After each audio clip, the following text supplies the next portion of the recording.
जिन students ने अप्रैल और अक्टूबर 2024-25 के एग्जामिनेशन के लिए एडमिशन लिया है, उन सभी स्टूडेंट्स के टीएमए आ चुके हैं और मैंने सभी टीएमए सॉल्व भी कर दिए हैं क्लास 10-12 के लिए। और उनका जो लिंक है मैंने डिस्क्रिप्शन बॉक्स में डाल दिया है, तो आप वहां से जाके उन सभी टीएमओ के डाउनलोड करें और उनको जल्दी से बनाकर स्टूडेंट डैशबोर्ड पर अपलोड भी करें। किस तरीके से अपलोड करना है? अपलोड करने से पहले हमें सभी फाइलों को पीडीएफ में कन्वर्ट करना पड़ेगा और मैक्सिमम साइज जो है पीडीएफ का वो 5 MB से ज्यादा नहीं होना चाहिए।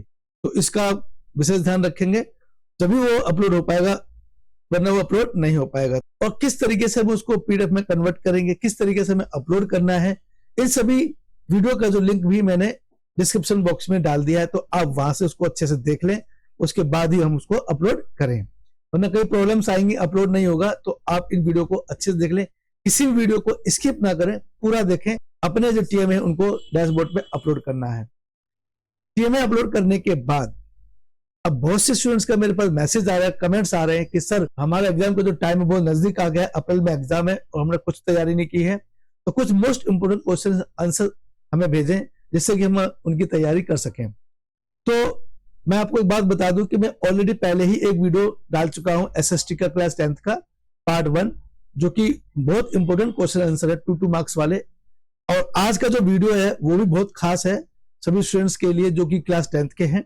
और ये आज का जो हमारा सब्जेक्ट है वो है सोशल साइंस, और जिसका सब्जेक्ट कोड है 213। ये वीडियो भी बहुत इंपॉर्टेंट है क्योंकि इसमें सभी क्वेश्चंस बहुत इंपॉर्टेंट है जो एग्जाम में आपकी काफी हेल्प करने वाले हैं। आप सभी स्टूडेंट्स इन सभी क्वेश्चनों को अपनी कॉपी रजिस्टर में नोट डाउन कर लें और उसको टाइम टू टाइम रिवाइज करते रहें, क्योंकि ये क्वेश्चंस आपकी काफी हेल्प करने। चलिए आइए देखते हैं कौन कौन से क्वेश्चन हैं जो हमारे एग्जाम में काफी हेल्प करने वाला, उनको किस तरीके से हम सॉल्व करेंगे। तो चलिए देखते हैं स्क्रीन पर किस तरीके से हम सॉल्व करेंगे। आइए देखते हैं। चलिए आइए देखते हैं कि कौन कौन से क्वेश्चंस हमारे इंपोर्टेंट्स हैं जो कि पार्ट 2 में मैं बताने वाला हूं आपको। और ये हमारे 4 to 5 मार्क्स वाले क्वेश्चन आंसर हैं और ये बहुत इंपॉर्टेंट है। और इसमें कितने वर्ड में लिखना है, किस तरीके से लिखना है, आज हम इसको डिस्कस करने वाले हैं। तो देखते हैं स्क्रीन पर किस तरीके से हमें इसको करना है। तो ये देखिए, चलिए क्वेश्चन को हम डिस्कस करते हैं। जन घनत्व को परिभाषित कीजिए। जन घनत्व को प्रभावित करने वाले प्राकृतिक कारकों की व्याख्या कीजिए। उत्तर 100 से 150 शब्दों में दीजिए। जैसा कि मैंने आपको पहले भी बताया है कि जो हमारे 4 to 5 मार्क्स के जो क्वेश्चन होते हैं उनकी जो वर्ड लिमिट होती है वो 100 से 150 वर्ड होती है। तो आपको इसका विशेष ध्यान रखना है कि आपको वर्ड लिमिट बड़े ध्यान से में करना होता है कि जो क्वेश्चन जितने मार्क्स का है उसके अकॉर्डिंग में उसमें आंसर देना होता है। तो इसका जो मार्क्स है वो 4 to 5 मार्क्स के हैं और इसका जो वर्ड लिमिट है वो 100 से 150 वर्ड है। तो आप इसका ध्यान रखेंगे। उत्तर भी दे रखा है, देखिए उत्तर को हमें किस तरीके से इसमें करना है। ये हमारा जो 100 से 150 वर्ड्स में लिखा गया क्वेश्चन आंसर है, तो इसको बड़े ध्यान से करें। और क्वेश्चंस काफी इंपोर्टेंट है। और सबसे इंपोर्टेंट बात यह है कि एग्जाम में भी आपको जो हेडिंग है वो ब्लैक पेन से लिखनी है और आंसर को आपको ब्लू पेन से लिखना है, जैसा कि मैंने भी लिखा हुआ है, देखिए स्क्रीन पर। तो आज का विशेष ध्यान रखें। और सबसे इंपोर्टेंट बात जो है वो है आपकी राइटिंग। आपकी राइटिंग नीट एंड क्लीन हो, अच्छा अच्छा साफ साफ सुंदर सुंदर लिखें, उतने ही अच्छे मार्क्स आपको मिलते हैं, जिससे कि एग्जामर को चेक करने में कोई प्रॉब्लम ना हो। मैंने इसमें जो पॉइंट भी दिए गए हैं, जलवायु है, भूमि का रूप दे रखा है, जल स्रोत दे रखा है, और 4th पॉइंट हमारा प्राकृतिक आपदाएं। ये इस क्वेश्चन के जो पॉइंट्स से जो हमने किए हैं। उसी प्रकार से सेकंड क्वेश्चन आता है, ग्राम पंचायत के किन्हीं 4 कार्यों का वर्णन कीजिए। उत्तर 100 से 150 वर्ड में देना है, जैसा कि हम पहले भी डिस्कस कर चुके हैं। और ये ग्राम पंचायत से रिलेटेड एक क्वेश्चन है कि ग्राम पंचायत एक स्थानीय स्वशासन संस्था है जो ग्रामीण क्षेत्रों के विकास कार्यों का संचालन करती है। इसके मुख्य कार्य जो इस निम्नलिखित हैं, जो 4 कार्य हैं जो इसके मुख्य। नंबर 1 पे आता है सामाजिक सेवाएं। उसी प्रकार 3rd पॉइंट है हमारा कृषि और जलवायु सुरक्षा। यह कृषि संबंधित योजनाओं को लागू करती है, जैसे कि किसानों को बीज, खाद और कृषि यांत्रिक की सुविधाएं प्रदान करना। 4th पॉइंट आता है हमारा लोक कल्याण योजनाएं। ग्राम पंचायत विभिन्न सरकारी योजनाओं को ग्रामीण स्तर पर लागू करती है, जैसे कि वृद्धावस्था पेंशन, स्वास्थ्य योजना और रोजगार गारंटी योजना। इस प्रकार ग्राम पंचायत ग्रामीण विकास में महत्वपूर्ण भूमिका निभाती है। ये क्वेश्चन भी बहुत इंपॉर्टेंट हैं, तो आप सभी स्टूडेंट्स इसका विशेष ध्यान रखें कि सभी क्वेश्चन को आपको अच्छे से करने हैं। इसी में नेक्स्ट क्वेश्चन आता है हमारा, ब्रिटेन से आयातित वस्त्रों का भारतीय बुनकरों पर पड़े बुरे प्रभावों का उत्तर 100 से 150 शब्दों में लिखना है। तो ये बताया जा रहा है इसमें कि ब्रिटेन से जो आयातित वस्त्रों में भारतीय बुनकरों पर गंभीर प्रभाव पड़ा है। 18वीं और 19वीं शताब्दी में ब्रिटेन ने अपने औद्योगिक क्रांति के बाद सस्ते और बड़े पैमाने पर उत्पादित कपड़े भारत में आयात किए थे। इन सस्ते आयातित कपड़ों की कीमत भारतीय हस्त निर्मित जो वस्त्रों से बहुत कम थी, जिससे भारतीय बुनकरों का व्यापार प्रभावित हुआ। और इसका जो सेकंड पॉइंट दे रखा है वो हमें दे रखा है, तो इसका एक फर्स्ट पॉइंट है आर्थिक संकट। तो इसमें भी बताया गया कि किस तरीके से उस समय स्थिति में आर्थिक संकट आया और किस तरह प्रॉब्लम का हमें फेस करना पड़ा। इसका सेकंड जो पॉइंट है वो पारंपरिक कला का संकट। तो ब्रिटिश वस्त्र उद्योग के विकास में भारतीय बुनकरों की पारंपरिक और कौशल को हानि पहुंची या पहुंचाई, जिससे कई कारीगर बेकार हो गए या बेरोजगार हो गए। इसका थर्ड पॉइंट आता है निर्यात में कमी। ये भी उसका एक बहुत इंपॉर्टेंट जो पॉइंट्स था। इस प्रकार ब्रिटेन से आयातित वस्त्रों ने भारतीय बुनकरों की आर्थिक स्थिति और पारंपरिक उद्योगों को। चलिए हम नेक्स्ट क्वेश्चन देखते हैं। भारत के नीति निर्देशक तत्वों को परिभाषित कीजिए, किन्हीं 3 विशेषताओं को स्पष्ट कीजिए। चलिए आइए नेक्स्ट क्वेश्चन देखते हैं। भारत के नीति निर्देशक तत्वों को परिभाषित कीजिए, किन्हीं 3 विशेषताओं को स्पष्ट कीजिए। तो इसमें जो 3 ऐसे जो नीति निर्देशक तत्व हैं जो भारत की जो अर्थव्यवस्था और जो विशेषताओं को प्रभावित करते हैं। नंबर 1 सामाजिक और आर्थिक न्याय। सेकंड पे आता है राज्य की जिम्मेदारी, और थर्ड पे आता है धर्मनिरपेक्षता और समानता। इन तत्वों के माध्यम से सरकार का उद्देश्य समाज में समग्र विकास और प्रगति निश्चित करना होता है कि सभी लोगों को समान वेतन मिले, उनकी पोस्ट के अकॉर्डिंग सब लोगों में भाईचारा एकता बना रहे। तो इस तरीके का उनका एक उद्देश्य होता है। चलिए नेक्स्ट क्वेश्चन देख लेते हैं। भारत में वाणिज्य कृषि की किन्हीं 5 विशेषताओं का वर्णन कीजिए। भारत में जो 5 वाणिज्यिक जो कृषि के विशेषता है वो इस प्रकार है, देखिए। नंबर 1 पर आता है बाजार केंद्रित उत्पादन। वाणिज्यिक कृषि में किसानों द्वारा उत्पादित फसल बाजार की मांग के अनुसार लगाई जाती है, जैसे कि मसाले, तंबाकू, कपास और चाय, जो व्यापारिक लाभ के लिए उगाई जाते हैं। और इसका सेकंड पॉइंट देख लेते हैं, नवीनतम तकनीकी उपयोग। वाणिज्य कृषि में उच्च गुणवत्ता और अधिक उत्पादक के लिए आधुनिक तकनीक और यांत्रिक का प्रयोग किया जाता है, जैसे कि ट्रैक्टर, सिंचाई प्रणाली और उन्नत बीज। नेक्स्ट इसमें आता है विविधता, और फोर्थ में आता है कृषि पर बाहरी निर्भरता। वाणिज्य कृषि में उत्पादित फसलें आमतौर पर निर्यात या अन्य राज्यों में बिक्री के लिए भेजी जाती है। उसी प्रकार इसका हम 5वां पॉइंट देख ले इसी प्रकार हम इसका 5वां पॉइंट देख लेते हैं, कम लागत पर उच्च उत्पादन। वाणिज्य कृषि में किसान अधिक उत्पादन प्राप्त करने के लिए उचित सिंचाई, उर्वरक और श्रम का इस्तेमाल करते हैं, जिससे प्रति हेक्टेयर अधिक लाभ होता है। इन विशेषताओं के कारण वाणिज्य कृषि भारतीय अर्थव्यवस्था में महत्वपूर्ण भूमिका निभाती है। तो नेक्स्ट क्वेश्चन देखते हैं। चुनाव किस प्रकार लोगों को लोकतंत्र में सक्रिय रूप से सहयोगी होने का अवसर प्रदान करता है? स्पष्ट कीजिए। उत्तर, चुनाव लोकतंत्र में लोगों को सक्रिय रूप से सहयोगी होने का अवसर प्रदान करते हैं, क्योंकि यह नागरिकों को अपने प्रतिनिधि चुनने का अधिकार देता है। चुनावों के माध्यम से नागरिक अपनी इच्छाओं, विचारों और आवश्यकताओं को सरकार तक पहुंचाते हैं। इनके कुछ पॉइंट्स हैं, उन पॉइंट्स को हम देख लेते हैं। मतदान का अधिकार। चुनाव में भाग लेकर लोग अपने अधिकार का प्रयोग करते हैं, जिससे लोकतांत्रिक प्रक्रिया में उसकी सक्रिय भागीदारी होती है। चलिए नेक्स्ट पॉइंट देखते हैं, सरकारी नीतियों पर प्रभाव। इसका भी काफी असर है। और नेक्स्ट पॉइंट देखते हैं, थर्ड पॉइंट है जिम्मेदारी और जवाबदेही। चुनाव के दौरान नागरिक अपने नेता से जवाबदेही मांग कर सकते हैं और उन्हें कार्य के लिए उत्तरदायी कराया जा सकता है। ये देखिए इस तरीके से ये क्वेश्चंस काफी इंपॉर्टेंट है और आप सभी स्टूडेंट्स इन सभी क्वेश्चनों को अपनी कॉपी और नोट डाउन में नोट करें। और मैं आपको बार बार रिपीट कर रहा हूं कि आप जिन क्वेश्चन में हेडिंग दे रखे तो उसको आप ब्लैक पेन से लिखें, आंसर को ब्लू पेन से लिखें, अंडरलाइन कर दें हेडिंग को, उसके बाद नेक्स्ट लाइन से उसको लिखना शुरू करें। इसमें आर्थिक विकास है, सेकंड नंबर पे दे रखा है संचार में सुधार, यात्रा में सुविधा और समृद्धि और रोजगार। इस तरीके के ये कुछ पॉइंट्स हैं जो हमें डिस्कस कर लेने चाहिए।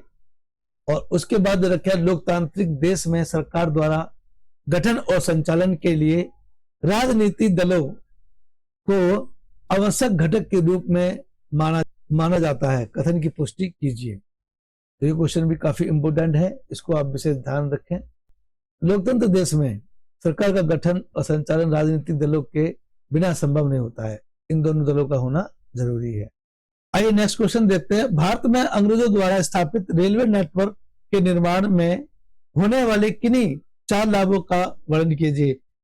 जो भारत में अंग्रेजों ने जो रेलवे नेटवर्क बिछाया था वो हमारे लिए किस तरीके से लाभदायक रहा, इसके कुछ कारण देने हैं, कुछ महत्वपूर्ण लाभ बताने हैं। तो उसमें सबसे पहला जो लाभ है तो देखिए आर्थिक विकास, सेकंड पे आता है संचार में सुधार और तीसरा आता है यात्रा में सुविधा और चौथे नंबर पे आता है समृद्धि और रोजगार। ये हमारे 4 पॉइंट्स थे। तो आप इसको अच्छे से अपनी कॉपी रजिस्टर में नोट डाउन कर लें सभी स्टूडेंट्स। और ये देखिए नेक्स्ट क्वेश्चन देखते हैं। लोकतांत्रिक देश में सरकार का गठन एवं संचालन के लिए राजनीतिक दलों को आवश्यक घटक के रूप में माना जाता है, कथन की पुष्टि कीजिए। तो इसको हम किस तरीके से इसका सॉल्व कर सकते हैं, देखिए इसका आंसर है लोकतांत्रिक देश में सरकार का गठन और संचालन राजनीतिक दलों के बिना संभव नहीं है। राजनीतिक दल लोकतंत्र के महत्वपूर्ण घटक होते हैं क्योंकि वे नागरिकों के विचारों और आवश्यकताओं को सरकार तक पहुंचाने का कार्य करते हैं। इसके कुछ पॉइंट्स हैं जो दिए गए हैं। नंबर 1 पे आता है प्रतिनिधित्व और दूसरे नंबर पे आता है नीति निर्धारण और तीसरे नंबर पे आता है संतुलन और जवाबदेही। और इसी में कुछ और भी पॉइंट्स दे रखे हैं जो इस प्रकार हैं। देखिए इस प्रकार राजनीतिक दल न केवल लोकतंत्र के अभिन्न अंग हैं बल्कि सरकार के, इसमें भी कुछ पॉइंट्स दिए गए हैं। देखिए इसमें गठन, संचालन और जवाबदेही में भी महत्वपूर्ण भूमिका निभाते हैं। इसी प्रकार नेक्स्ट क्वेश्चन को देखते हैं। निकट अतीत में निर्वाचन आयोग ने सरकार में कई नई पहल की है, उनमें से किन्हीं 5 का विश्लेषण कीजिए। तो उत्तर देखिए दिखाया गया है कि भारत में निर्वाचन आयोग ने हाल के वर्षों में कई नई पहल की हैं जो चुनाव प्रक्रिया को पारदर्शी, निष्पक्ष और सुगम बनाने के उद्देश्य से की गई है। इनमें से प्रमुख 5 पहल निम्नलिखित हैं जो इस प्रकार है। देखिए इसमें दिखाया गया है। एक तो नंबर 1 पे, यहाँ पे नंबर 1 नहीं दिया गया है तो आप इसका नंबर 1 डालें। इलेक्ट्रॉनिक वोटिंग मशीन का भी, जिसे हम ईवीएम कहते हैं, उसका भी बड़े अच्छे तरीके से प्रयोग किया जाता है। नंबर 2 पे आता है ऑनलाइन पंजीकरण और मतदान। नंबर 3 पे आता है नोटा, जो विकल्प है नोटा का कि आप किसी को भी वोट नहीं देना चाहते हैं या और आप किसी से भी सहमत नहीं है तो नोटा का बटन दबा सकते हैं। 4th पॉइंट देख लेते हैं डिजिटल प्रचार। और 5वें नंबर पर आता है आचार संहिता की सख्त निगरानी। ये कुछ पॉइंट्स हैं जो चुनाव आयोग द्वारा चुनाव के दौरान अपनाई जाती हैं। ये 5 मुख्य जो प्रक्रिया है। चलिए नेक्स्ट क्वेश्चन देखते हैं। भारत में चुनाव सुधारों को की आवश्यकता को स्पष्ट कीजिए कि भारत में किस तरीके के जो चुनाव है उनमें और भी सुधार किए जा सकते हैं, किस तरीके से देखते हैं इनको। देखिए इसमें कुछ चरण दिए गए हैं तो आप इनको अच्छे से ध्यान से पढ़ लें, अच्छे से रिवाइज कर लें। क्वेश्चंस काफी इंपॉर्टेंट हैं और टाइम टू टाइम इनको रिवाइज करते रहें। कुछ चरणों में इनको बांटा गया है इन प्रक्रियाओं को। ये चरण दिए गए हैं, यहाँ 4 चरण दिए गए हैं। इन चरणों को अच्छे ध्यान से देख लें और चलिए नेक्स्ट क्वेश्चन देखते हैं। चलिए नेक्स्ट क्वेश्चन को हम डिस्कस कर लेते हैं। पारसियों के बीच सुधार आंदोलनों का नेतृत्व किन्होंने किया? उन्होंने पारसियों के बीच कैसे धार्मिक सुधारों को शुरू किया, स्पष्ट कीजिए। तो पारसियों के बारे में बताया गया है कि उनके जो सुधार आंदोलन में किस तरीके से उन्होंने नेतृत्व किया और किसने किया। इसमें दो जो थे, दीनानाथ और जमशेद जी, जो प्रमुख नेता थे जिन्होंने इसमें काफी अपना योगदान दिया। कुछ पॉइंट्स दिए गए हैं। धार्मिक शिक्षा प्रचार, सेकंड नंबर पे आता है नई सामाजिक और धार्मिक प्रथाएं, 3 पे आता है समाज सुधार कार्य जो उनके द्वारा किए गए थे। इन सुधारों से पारसी समाज में धार्मिक जागरूकता और सामाजिक परिवर्तन की दिशा में महत्वपूर्ण कदम उठाए गए हैं। नेक्स्ट क्वेश्चन काफी इंपोर्टेंट है, ये कई बार एग्जाम में रिपीट भी हुआ है। यूनानियों के राजनीतिक और आर्थिक जीवन की व्याख्या कीजिए। तो इसमें जो आंसर दिया गया देखिए, यूनानियों का राजनीतिक और आर्थिक जीवन महत्वपूर्ण था और उनके समाज में व्यवस्थित रूप से 2 क्षेत्रों का योगदान था। नंबर 1 पे आता है राजनीतिक जीवन। यूनानियों के राजनीतिक जीवन में प्रमुख रूप से पोलिस का महत्व था, जो स्वतंत्र रूप से शासित राज्य होते थे। इसका सेकंड पॉइंट देख लेते हैं, आर्थिक जीवन। यूनानियों की व्यवस्था मुख्य रूप से कृषि, व्यापार और शिल्प पर आधारित थी। वे विशेष रूप से द्रव्य, वस्त्र और तेल का व्यापार करते थे। समुद्री व्यापार में भी उनका महत्वपूर्ण योगदान था। तो इस तरीके से ये क्वेश्चन हमारा कंप्लीट होता है। चलिए नेक्स्ट क्वेश्चन देखते हैं। प्राचीन काल से अब तक जल मार्ग परिवहन के महत्वपूर्ण साधन रहे हैं। इस कथन की परख कीजिए। ये देखिए क्वेश्चन काफी इंपोर्टेंट है और इसमें कुछ पॉइंट्स भी दिए गए हैं। उन पॉइंट्सों को आप जरूर लिखें और बार बार मैं आपको रिपीट भी कर रहा हूं कि क्वेश्चनों को आप जब भी लिखें तो आपको ब्लैक पेन से लिखना है, आंसर को ब्लू पेन से लिखना है और उनके जो पॉइंट्स हैं उनको भी आपको ब्लैक पेन से लिखना है और अंडरलाइन कर देनी है। जैसा कि आप स्क्रीन पर देख रहे हैं, प्राचीन काल में, मध्यकाल में और आधुनिक काल में, इनके कुछ पॉइंट्स हैं जिनको हम कर रहे हैं। चलिए नेक्स्ट क्वेश्चन देखते हैं। जैव आरक्षित क्षेत्र क्या है? जैव आरक्षित क्षेत्र को स्थापित करने के उद्देश्य का उल्लेख कीजिए। तो देखिए जैव आरक्षित क्षेत्र क्या है और इस तरह जो इसकी स्थापना की गई, इसके मुख्य उद्देश्य क्या है? जैव विविधताओं का संरक्षण, वैज्ञानिक शोध और स्थानीय समुदायों की सहायता, ये इसके मुख्य उद्देश्य हैं जो कि इसमें दिखाया गया है। देखिए इस तरीके से। और नेक्स्ट क्वेश्चन देखते हैं। ग्राम पंचायत में ग्राम सभा की भूमिका का वर्णन कीजिए। तो आंसर में बताया गया है कि ग्राम पंचायत में जो ग्राम सभा उसकी क्या भूमिका होती है और कहा गया है कि ग्राम पंचायत में ग्राम सभा होती है, उसका बहुत महत्वपूर्ण योगदान होता है, जो ग्रामीण विकास और प्रशासन में महत्वपूर्ण भूमिका निभाती है। यह सभी मतदाता और नागरिकों का प्रतिनिधित्व करती है जो ग्राम पंचायत क्षेत्र में निवास करते हैं। ग्राम सभा की भूमिका निम्नलिखित है। देखिए नंबर 1 पे आता है निर्णय लेना, नंबर 2 पे आता है सामाजिक कार्यों का संचालन करना, नंबर 3 पे आता है ग्राम पंचायत की जिम्मेदारी पर निगरानी करना और नंबर 4 पे आता है स्थानीय समस्याओं का समाधान करना। ये ग्राम पंचायत और ग्राम सभा के मुख्य कार्य हैं। चलिए नेक्स्ट क्वेश्चन देखते हैं।